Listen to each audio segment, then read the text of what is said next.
Hi, this is Paris Wells for the Beauty TV Minute on the Beauty Network. Here's the scene. You get out of the shower and you feel tingles of pain up and down your legs. You gave yourself razor burn once again.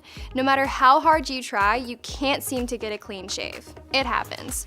Here are some tips for preventing razor burn in the shower. Tip number 1, exfoliate your legs. Yes, your legs need exfoliation too. This will prep the hair follicles for a clean shave. Tip number 2, use warm water, not scalding hot water. Super hot water strips your body's natural oils, drying the skin and making it more prone to nicks. Tip number 3, make sure you're using a sharp razor blade. Replacing your blades regularly is imperative to a close shave. Tip number 4, pat your legs dry after the shower, don't rub it in with a towel. Tip number 5, use a moisturizer on your legs to replenish hydration and repair your skin. Say bye-bye to razor burn. This is Paris Wells for the Beauty TV Minute on the Beauty Network.